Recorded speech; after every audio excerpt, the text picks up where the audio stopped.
আজকে খাল খনন কর্মসূচি শুরু হয়েছে, আমরা এটাকে সাধুবাদ জানাচ্ছি। কিন্তু মনে রাখতে হবে এই খালের মধ্যে যাতে কোনো কুমির না চলে আসে। এই যে ভারতের সাথে যে চুক্তিগুলো হয়েছে আপনাদের এবং আওয়ামী লীগের যে চুক্তি হয়েছে, সেই চুক্তির মধ্য দিয়ে এই খালের মধ্যে যাতে হলো আওয়ামী লীগ এবং ভারতীয় কুমির না পড়ে, আমরা সেই কুমির সম্পর্কে আপনাদেরকে হুঁশিয়ার করতেছি। এবং পুরো বাংলাদেশের দিকে তাকালে আমরা দেখি দর্শন হচ্ছে, বিচার হচ্ছে না, সংস্কার প্রক্রিয়া হচ্ছে না। এবং গতকালকেও শহীদ মিনারে একজন নাগরিকের জীবনহানি হয়েছে, নাগরিকদের কোনো জীবনে নিরাপত্তা নাই।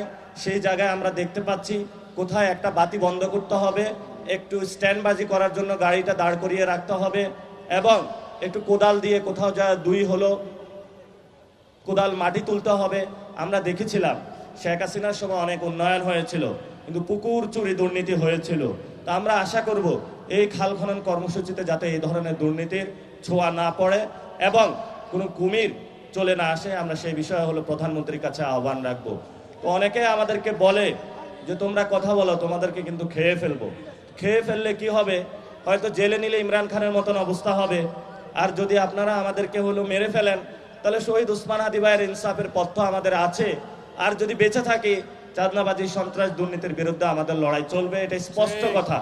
এবং সামনে লোকাল গভর্নমেন্ট আসতেছে, এই ইলেকশনে ইঞ্জিনিয়ারিং হয়েছে, সামনে ইলেকশনে আপনারা আল্লাহর রাস্তায় ইঞ্জিনিয়ারিং এর চিন্তা করবেন না। কারণ গণতন্ত্র মুখে বলেন, গণতন্ত্র শুধু মুখে বললে হয় না, এটা বাস্তবায়ন করতে হয়। এই জন্য আমি আপনাদের কাছে আহ্বান জানাবো, আমাদের যে ফাইটটা আছে একটি নতুন সংবিধান তৈরি করা। যদি ওই সংবিধান শহীদের বিচার করতে না পারে, শহীদ ওসমান হাদি ভাইয়ের বিচার করতে না পারে, সংস্কার প্রক্রিয়ার মধ্য দিয়ে না দাঁড়াতে পারে, হয়তোবা খালেদা জিয়ার পথ ধরে এই সংবিধানকে আমরা বুড়িগঙ্গায় ফেলে দিতে বাধ্য হব। এই জন্য যারা আমাদেরকে বেশি বেশি সংবিধান দেখানোর চেষ্টা করেন, সেই সময় অনেক গণভবন দেখানোর চেষ্টা করা হয়েছিল, বড় বড় মাফিয়া রত্ন দেখানোর চেষ্টা করা হয়েছিল, সেগুলো আমরা গুনি নাই। এখন নতুন করে তারা আমাদের সংবিধানের সবক দিচ্ছে। সংবিধানের সবক যদি এতই দিয়ে থাকেন, যেই সংবিধান আমার 2000 ভাইকে শহীদ হতে রক্ষা করতে পারে নাই, যেই সংবিধান এস আলমের মতন গ্রুপকে বাংলাদেশের টাকা দেউলিয়াত্ব করার জন্য হলে স্কোপ দিয়েছে, যেই সংবিধান বাংলাদেশের মানুষকে প্রত্যেকটা জায়গায় ধর্ষণের মুখ থেকে রক্ষা করতে পারে না, যেই সংবিধান স্কুল কমিটি থেকে প্রেসিডেন্ট হাউস পর্যন্ত দুর্নীতি থেকে বাংলাদেশকে রক্ষা করতে পারে না, সেই সংবিধান দিয়ে আমাদেরকে কি করব?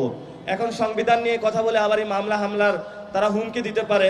আমরা স্পষ্ট আপনাদেরকে বলতেছি, হয়তো এই সংবিধানের মৌলিক কাঠামোতে পরিবর্তন নিয়ে আসেন, না হলে হয়তো এই সংবিধান পুরো দুস্তর আমরা পরিবর্তন করে দিতে ইনশাআল্লাহ রাজপথে সবাই ঐক্যবদ্ধভাবে লড়াইয়ে নামবো। এখন তারা আমাদেরকে বলে যে তোমরা রাজুতে ডাকো, মানুষকে বললে কি নামবে নাকি? মানুষ বললে নামবে নাকি? সেই জায়গাটা হলো আপনাদেরকে আমরা স্পষ্ট করে দিতে চাই, হ্যাঁ মানুষ নামবে। কারণ মানুষের পকেটে এখনো চাকরি আপনারা দিতে পারেন নাই, তরুণ সমাজের জন্য এখনো কিছু করতে পারেন নাই।